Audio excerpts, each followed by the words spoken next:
I made him get a vasectomy, then got pregnant with another man and told him to raise it or leave. I'm sitting on our back porch, watching Aaron trim the hedges in the late afternoon sun. His shirt clings to his back, damp with sweat, and I can see the muscles in his arms flex with each precise cut. We've been married for 7 years now. He's 36, I'm 32, and somehow the sight of him doing yard work doesn't stir anything in me anymore. Mira, did you call the landscaper about the irrigation system? He calls over to me, wiping his brow with the back of his hand. I take a sip of my wine and scroll through Instagram instead of answering. Boom. Oh, I forgot. I'll do it tomorrow. He sighs in that way he does, patient but disappointed. It's the same sigh I've heard 1,000 times before. I thought, God, does everything have to be so scheduled with him? So responsible? So boring? Aaron and I met at a mutual friend's wedding. He was the best man, I was a bridesmaid, and we had that kind of instant chemistry that makes you believe in fate. Back then, his reliability felt like security. His caution felt like maturity. Now, 8 years later, it just feels predictable. My mom called, I say, putting my phone down. She wants us to come for dinner this weekend. Aaron nods, putting the hedge clippers away. Sure, sounds good. How is she? Fine, same as always. I look at him standing there, so dutiful, and I think, when did I start feeling this emptiness? We had talked about having children for years.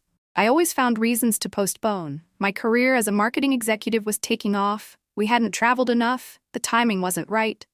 The truth was, something inside me hesitated at the thought of being permanently tied to Aaron through a child.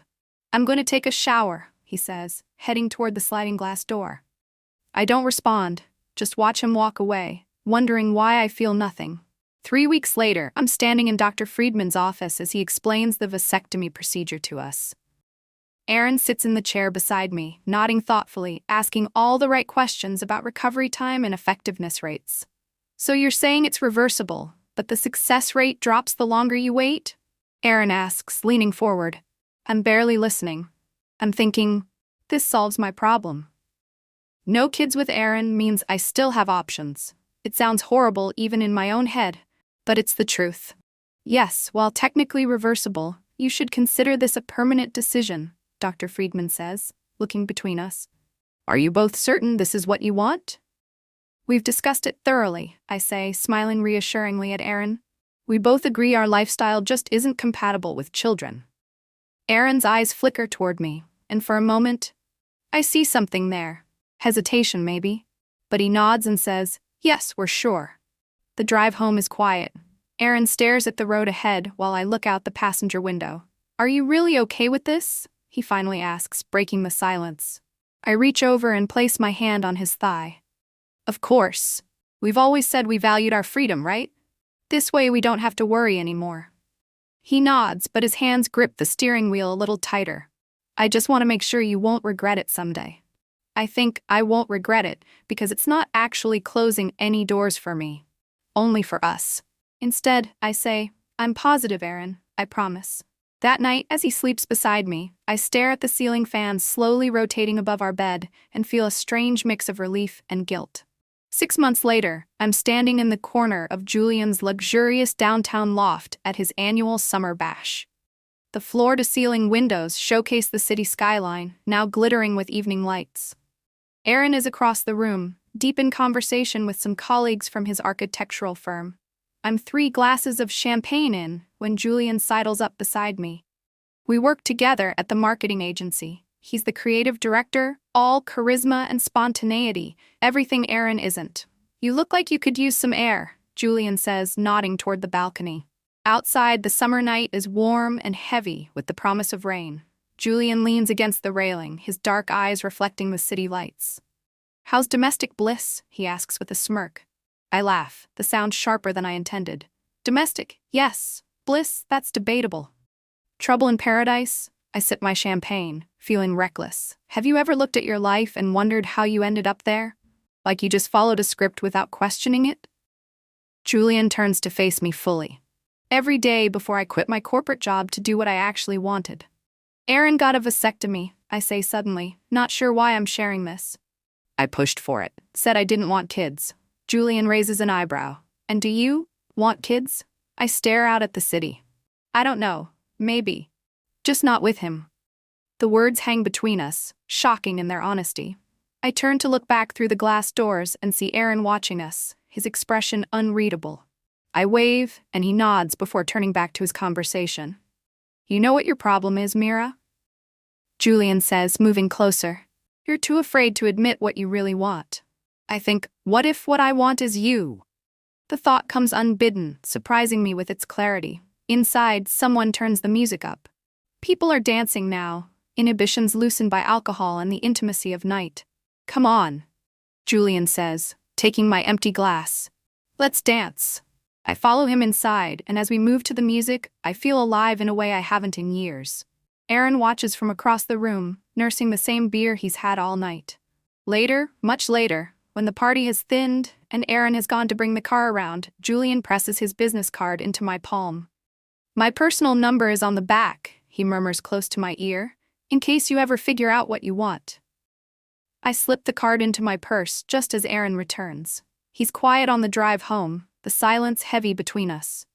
You and Julian seem to be having fun, he finally says, his voice carefully neutral. Just blowing off steam, I reply, staring out the window. Work has been stressful lately. You know you can talk to me about that stuff, Aaron says, reaching for my hand. I let him take it, but feel nothing as his fingers close around mine. I think, when did your touch start feeling like an obligation? 2 months later, I'm sitting in a boutique hotel bar downtown, nervously checking my watch. Julian is 15 minutes late, and I'm second-guessing everything. My decision to text him, my choice of outfit, my entire marriage. Then he's there, sliding into the seat across from me, his smile making my heart race in a way it hasn't for Aaron in years. I wasn't sure you'd actually reach out, he says, signaling the bartender. I twist my wedding ring, suddenly aware of its weight. I wasn't sure either. We talk for hours, about work, about dreams we'd set aside, about the restlessness that sometimes keeps us up at night. When his hand brushes mine, I don't pull away. We shouldn't do this, I say later, as we stand in the elevator heading up to the room he's just impulsively booked. Probably not, he agrees, his eyes never leaving mine. Tell me to stop, and I will. But I don't tell him to stop. Not in the elevator, not in the hallway, not as he unlocks the door to room 1407. Afterward, lying in the unfamiliar bed, I think, this should feel worse than it does. But instead of guilt, I feel awakened, as if I've been sleepwalking through the last few years of my marriage. It becomes a pattern. Stolen afternoons, secret text messages, elaborate lies told to Aaron about client meetings and girls' nights out. Julian is everything Aaron isn't. Unpredictable, passionate, challenging. Where Aaron plans, Julian improvises. Where Aaron cautiously considers, Julian leaps. What are we doing, Mira? Julian asks one evening as we watch the sunset from another hotel room. Where is this going? I trace patterns on his chest, avoiding his eyes. I don't know, I haven't thought that far ahead. But that's a lie. I've been thinking about it constantly. About leaving Aaron, about whether what Julian and I have could survive in the real world, outside these hotel rooms. I think I'm falling in love with you, Julian says, his voice uncharacteristically vulnerable. I feel a surge of something, joy, terror, both. Julian, my phone buzzes, a text from Aaron. Hey, picking up dinner, Thai or Italian? Reality crashes back. I sit up, suddenly conscious of the time. I have to go. Julian watches me dress, his expression guarded now. You can't keep doing this forever, you know, living in two worlds. I know he's right, but I'm not ready to choose. Not yet. 6 weeks later, I'm standing in my bathroom, staring at the 2 pink lines on the pregnancy test, my hands shaking. This isn't possible. Aaron had a vasectomy. Unless I take 3 more tests, all positive. I sink to the bathroom floor, my mind racing. It has to be Julian's. There's no other explanation. Aaron and I have been intimate, but the timing, the vasectomy, it all points to Julian. What am I gonna do? Aaron will know it's not his. He'll know I've betrayed him in the most fundamental way. I call Julian. We need to talk, I say, my voice barely steady. I'm pregnant. Silence on the other end then. Are you sure it's mine? The question stings, even though it's fair. Yes, I say. Aaron had a vasectomy. It has to be yours. Jesus, Mira. His voice sounds distant now. I need some time to process this. Process it? Julian, I'm the one who's pregnant. I know. I know, this is a lot. Can I call you tomorrow? I hang up, feeling suddenly terribly alone. I think, what have I done? 2 days pass. Julian doesn't call. I text him multiple times, but his responses are brief, non-committal. Still figuring things out. Need space to think. Meanwhile, I'm running out of time. Soon I won't be able to hide the pregnancy from Aaron. On the 3rd day, Julian finally agrees to meet me at our usual hotel. I'm sitting on the edge of the bed when he arrives, looking unusually serious in a button-down shirt I haven't seen before. I can't do this, Mira, he says without preamble. I'm not ready to be a father. I stare at him, disbelieving. What?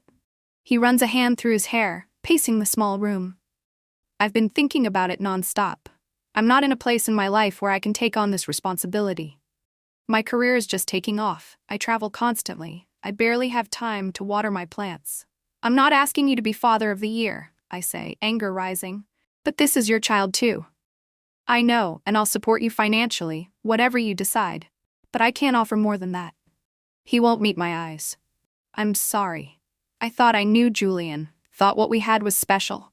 Now I see it was just another illusion, another script I'd been following without questioning. Get out. I whisper. He reaches for me. Mira, get out! I scream, throwing a pillow at him. After he leaves, I sit in the silent room for hours, weighing my options. I could end the pregnancy. I could tell Aaron the truth and face the consequences. I could leave both men behind and start over somewhere new. Or, a terrible, desperate idea forms in my mind. What if Aaron never knew the truth? The vasectomy wasn't 100% effective. There was always a small chance of pregnancy. What if I pretended this was some 1 in a million occurrence? I know it's wrong. I know it's cruel. But in that moment, faced with losing everything, I convince myself it's the only way. I'm standing in our dining room when Aaron comes home that evening, my heart pounding so hard I'm sure he can hear it. I've set the table nicely, lit candles, opened his favorite wine, all to soften the blow of news I know will shock him. What's all this? He asks, setting down his laptop bag, looking wary. I take a deep breath. I have something to tell you. We sit across from each other, the candles flickering between us. I reach for his hand across the table. Aaron, something incredible has happened, I say, forcing enthusiasm into my voice. I'm pregnant. His expression freezes, confusion replacing his smile. What? That's not possible. I squeeze his hand. I know it seems impossible, but I've read all about it. Vasectomies aren't 100% effective. There's always a small chance and, well, we must be that 1 in 1,000 miracle. Aaron pulls his hand away slowly. Mira, I had my 6-month checkup. The doctor confirmed I have 0 sperm count. 0.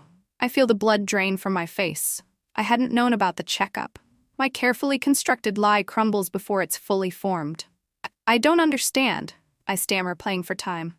Maybe the test was wrong? 3 times? Aaron stands up, pushing his chair back. His eyes are cold now, studying me like I'm a stranger. How long? What do you mean? How long have you been cheating on me? His voice is eerily calm. I consider denying it, but what's the point? He knows. Instead, I crumple, tears coming now, real ones. 4 months. Aaron turns away, bracing himself against the sideboard. I can see his shoulders shaking. I'm so sorry, I whisper. I made a terrible mistake. He turns back to face me, and the pain in his eyes makes me flinch. A mistake? An affair is a mistake. Getting pregnant by another man and trying to pass it off as mine? That's a betrayal, Mira. That's cruelty. I have no defense. He's right. Who is he? Aaron asks. It doesn't matter. He doesn't want to be involved. Aaron laughs bitterly. So what was your plan? I raise another man's child while you what? Continue the affair? Or were you planning to be one big happy family with me none the wiser? I don't know, I cry. I wasn't thinking clearly. I was scared. Aaron is quiet for a long moment, looking at me with an expression I've never seen before, a mixture of disgust and pity. You have 2 options, he finally says, his voice steady. Either you raise this child alone or I raise it with you, but on one condition. I look up, a flicker of hope igniting. What condition? You tell me absolutely everything. Who he is, how long it's been going on, every detail. No more lies, ever. And you cut him out of your life completely. Change jobs if you have to. We go to intensive marriage counseling, and you accept that it will take years for me to trust you again, if ever. His eyes are hard. Those are my terms. I think, can I do that? Can I give up Julian completely? Can I subject myself to Aaron's justified suspicion and anger for years to come? I need time to think, I say weakly. Aaron nods once. Take all the time you need. I'll be at my brother's. He walks to the door, then pauses. Oh, and Mira, while you're thinking, remember that I deserve better than this. So make your decision with that in mind.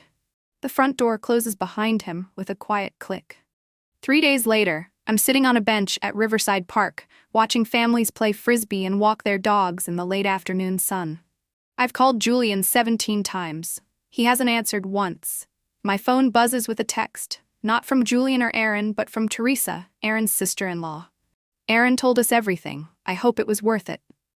I put my phone away, feeling a wave of shame. Aaron's family had always welcomed me, treated me like one of their own. Now I'd be forever cast as the villain in their family history. I think, how did I let things get so far? When did I become this person? The truth is, it didn't happen all at once. It was a slow erosion of respect, of gratitude, of love. I'd taken Aaron's steadiness for granted, mistaken his reliability for dullness. I'd been so busy chasing excitement that I'd missed the value of what I already had. Now, carrying another man's child and abandoned by both men, I've never felt more alone. My phone buzzes again. This time, it's Julian. We need to talk. Meet me at the usual place at 8. Hope flutters in my chest. Maybe he's reconsidered. Maybe he wants to make this right. That evening, I'm waiting in the hotel lobby, watching the elevator numbers change when Julian appears. He looks different, tense, grim. Let's talk outside, he says, not meeting my eyes. We walk to a nearby park, neither of us speaking until we reach a secluded bench. I've been doing a lot of thinking, Julian begins, still not looking at me. About us, about the baby. I wait, hope rising. I can't do this, Mira. Any of it. He finally meets my gaze. I've accepted a job in London. I leave next week. The world seems to tilt beneath me. London? But what about? I told you I'll provide financial support. I'll set up payments, but that's all I can offer. He stands up, ready to leave already. I'm sorry. You're running away, I say, anger replacing shock. You're a coward. Julian flinches but doesn't deny it. Maybe, or maybe I'm just being honest about my limitations. I never promised you more than what we had. What we had was a lie, I say, tears streaming now. Just sex and fantasy, nothing real. I never lied to you, Mira. His voice hardens. You were the one who was married. You were the one living a double life. He's right, and that makes it worse. I have no moral high ground here. Julian checks his watch. I have to go. My lawyer will be in touch about the support arrangements. As he walks away, I think, this is what I've reduced my life to, clandestine meetings and legal arrangements. Later that night, I text Aaron. I've made my decision. Can we talk? 2 days later, I'm standing in Aaron's brother's living room. The place is minimally furnished, a bachelor pad with not much more than a couch, TV, and pool table. Aaron sits across from me, eyes wary. So, he says. I take a deep breath. I want to try to make this work. Us. I'll agree to all your conditions. Aaron studies me, his expression unreadable. What about the father? He's moving to London next week. He's out of the picture. I fidget with my purse strap. Completely. And your job? You'll have to leave the agency if he works there. I nod. I know. I've already started looking for other positions. Aaron is quiet for a long moment, and I can see him wrestling with his thoughts. Finally, he sighs. I don't know if I can do this, Mira. Every time I look at you, all I see is betrayal. We can work through this, I say desperately. Counseling, time, whatever it takes. And the baby? Aaron's voice catches. Every time I look at your child, I'll be reminded that you cheated, that you tried to trick me. Could you live with that? Could the child? I hadn't thought about it from that angle, the burden this innocent baby would carry in our damaged relationship. Aaron continues, his voice steadier now. I've been doing a lot of thinking these past few days. About us, about what went wrong. We can fix it, I insist. Can we? Because I'm not sure the problem was ever fixable. You never fully committed to our marriage, Mira. Not really. You always had one foot out the door. The truth of his words hits me like a physical blow. You pushed for the vasectomy because you didn't want to have my children, Aaron says. Not because you didn't want children at all. You just didn't want them with me. I can't deny it, so I say nothing. I deserve someone who's all in, Aaron says, standing up. Someone who sees me as enough. What are you saying? My voice trembles. I'm saying I want a divorce. The word hangs in the air between us, final and irrevocable. But the baby is not my responsibility, Aaron says firmly. I'll help you through the pregnancy if you need support, but after that we go our separate ways. I think, this is really happening, I'm losing him for good. What about everything we've built? I ask, desperate now. 7 years together?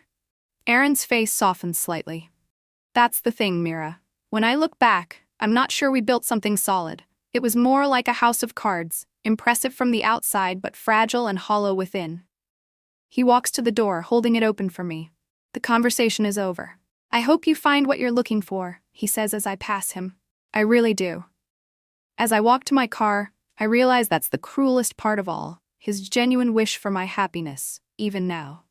4 months later, I'm sitting in my new apartment, a one-bedroom place in a less desirable part of town than where Aaron and I had lived. My baby bump is prominent now, impossible to hide under even the loosest clothing. The divorce was finalized with surprising speed. Aaron was generous in the settlement, more than I deserved. He sold our house and bought a sleek downtown condo. I see his social media posts occasionally. He's traveling, learning to rock climb, reconnecting with old friends. In every photo, he looks happier, lighter. I've started a new job at a smaller agency across town. The pay is less, the prestige diminished, but they were willing to hire a visibly pregnant woman, which counts for something. Julian sends impersonal monthly deposits to my account from London, but hasn't responded to my emails asking how he's doing. I've stopped sending them. My phone buzzes with a text from my mother. Doctor's appointment tomorrow at 2, right? I'll pick you up at 1:30. At least my parents have stood by me, though I can see the disappointment in their eyes whenever they look at me. My friends have largely drifted away, siding with Aaron in the unspoken social division that follows a marriage breakdown. I rub my swollen belly, feeling my daughter kick. Despite everything, I'm excited to meet her, to pour all the love I have into raising her. She is innocent in all this. A new beginning amid the wreckage of my choices. The doorbell rings. It's Lauren, one of the few friends who still checks in on me. Brought you some groceries, she says, setting bags on my tiny kitchen counter. And gossip. I smile, grateful for the distraction. Spill. Lauren hesitates, busying herself with unpacking vegetables. It's about Aaron, actually. Not sure if you want to hear it. My heart sinks. Is he seeing someone? Lauren nods. Her name is Vanessa. She's a travel photographer. He met on that hiking trip to Colorado last month. I think. Of course. Of course he'd find someone adventurous and talented, someone nothing like me. I'm happy for him, I say, surprised to find I partly mean it. Aaron deserves happiness after what I put him through. There's more, Lauren says awkwardly. They're moving in together. It's getting serious fast.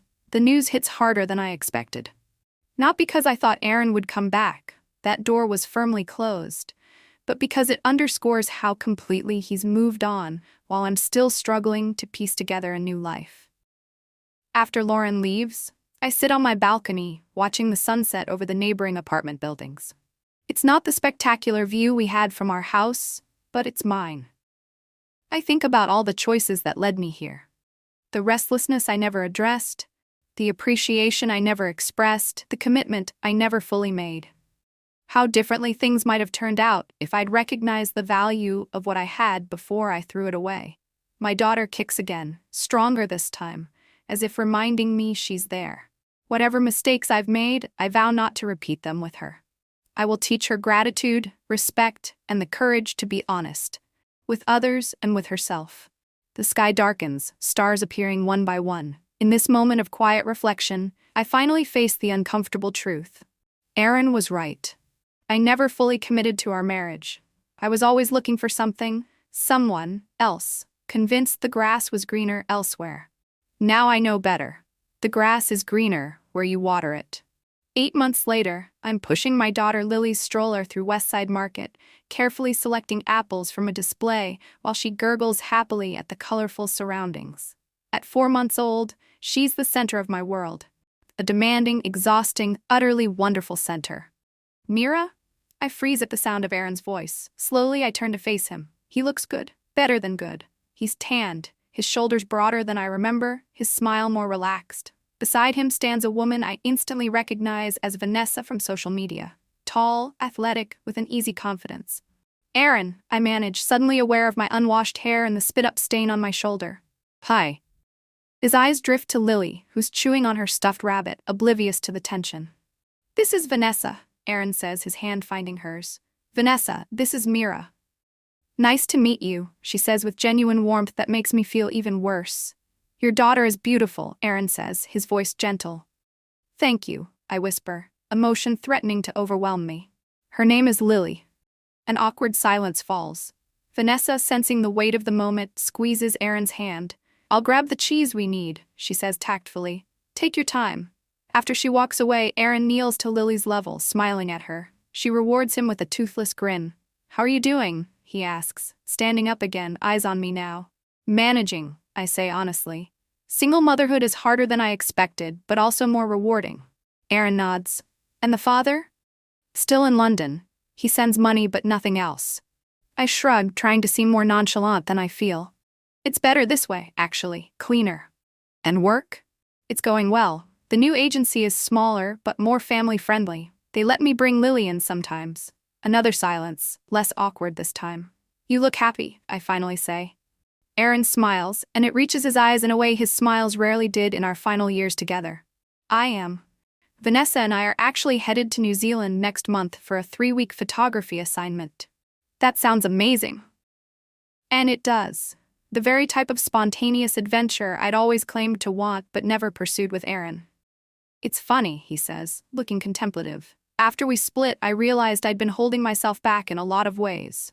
Not because of you, but because I'd fallen into these patterns of what I thought married life should look like. I think we both did. We constructed this cage together and then resented each other for feeling trapped. I'm glad you're happy," I say sincerely. "You deserve it." Aaron studies me for a moment, then says, "So do you, Mira, despite everything." I feel tears threatening and blink them back. I've been doing a lot of thinking this past year about what went wrong. And I realized I was always chasing some imaginary perfect life instead of appreciating what I had. "I took you for granted. I'm sorry." Aaron nods, accepting my apology without needing to verbalize forgiveness. Some wounds heal without perfect closure. Vanessa returns, a package of cheese in hand. "Ready?" she asks Aaron. "Yeah," he says, but hesitates. He reaches into his pocket and pulls out a business card. "My new contact info, in case you ever need anything." I take it, our fingers brushing briefly. "Thank you." As they walk away, Vanessa's arm linked through his, I feel a complex emotion wash over me. Not quite regret, not quite acceptance, but something in between. A recognition of what was, what could have been, and what now can never be. Lily starts to fuss, bringing me back to the present. I bend down to adjust her blanket, pressing a kiss to her forehead. "It's just you and me, little one," I whisper. "But we're going to be okay." And as I continue through the market, selecting ingredients for a dinner I'll eat alone after Lily falls asleep, I believe it. Not because life turned out as I planned, it spectacularly didn't, but because I finally understand that happiness isn't found in perfect circumstances or passionate affairs. It's found in gratitude for what you have, honesty about who you are, and the courage to face the consequences of your choices, however painful. I push Lily's stroller toward the checkout, leaving behind the life I thought I wanted and embracing the one I actually have. Messy, challenging, and entirely mine.